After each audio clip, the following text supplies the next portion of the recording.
diseases are becoming more resistant to antibiotics. These plagues are spreading rapidly.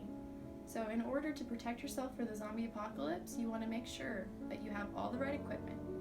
And I'm going to tell you exactly what you need. So something that's good to know about me is that I've watched The Walking Dead quite a bit. I'm sure a lot of you watching this video have as well. So what you want to do is make sure that you pay attention to what you need. In The Walking Dead, they are not always 100% prepared. They don't always have the best shelter or the best equipment. So it's a pretty good example of what you also don't want to do. But if you're prepared for the zombie apocalypse by watching this video, you're going to be prepared for any apocalypse. So what I'm going to explain to you is exactly what you want to do and what you need to have. Of course, one thing I want to explain to you is the equipment. You want to have a gun, of course, and I'm going to explain to you at the end of this video just what you want to do with the gun. Of course, the gun is to shoot your zombies. I mean, I don't know what else it would be for. It's kind of self-explanatory. Of course, you also want to have food and water. Water is more important than food, but if you don't have food, at some point you're not going to have any energy, which is what you need whenever you're trying to fight off zombies. You also want to have a first aid kit. If you don't have a first aid kit, then you're kind of out of luck. If a zombie bites your arm and you need to chop it off and create a tourniquet, well, that's too bad because you don't have a first aid kit. You also want to have gasoline. If there's a lot of zombies outside your shelter that you're at and you want to kill a bunch of them at once by setting them on fire or whatever it is for, you need to have gasoline. Of course, with that goes matches. If you don't have matches, there's a lot of things you can't do. You can't create a fire outside, you can't make that gasoline combust.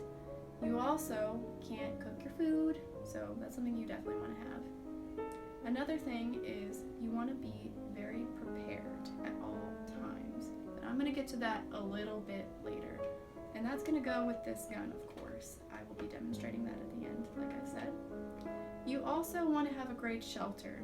Your shelter needs to have a roof, so that way it's nice and stable and it's going to be able to weather the weather and it's not going to let any zombies in. With that being said, you want to have a good barricade on your doors. If you have a good barricade on your doors, the zombies won't be able to push it open or break it open. You also want to have a high fence. If your fence is probably at least 7 feet high, then you'll be okay because those zombies can jump over them pretty easily. You also want to have a good fireplace. If you have a very good fireplace, then you'll be able to keep yourself warm since of course there's not going to be electricity. And you can also cook your meals in it too. Also, a storm cellar is important. This is kind of self-explanatory because even during the zombie apocalypse, there is going to be natural disasters. So if you have a storm cellar, you'll be able to keep yourself safe, or you could even store food down there as well.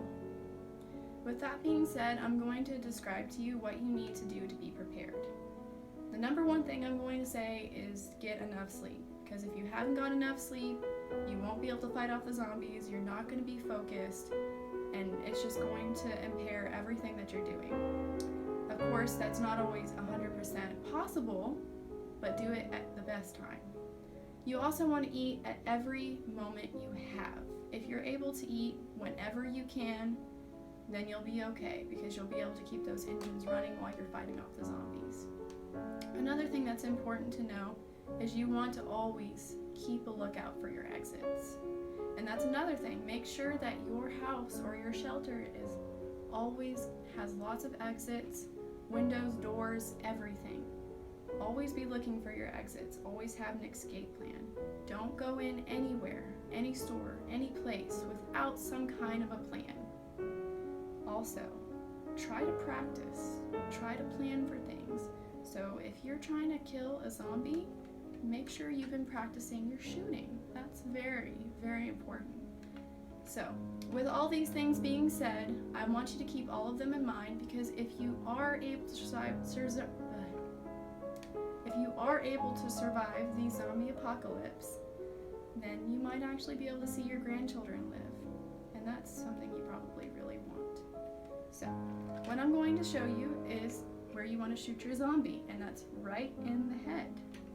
So, this little target right here is our zombie. Right here is his head.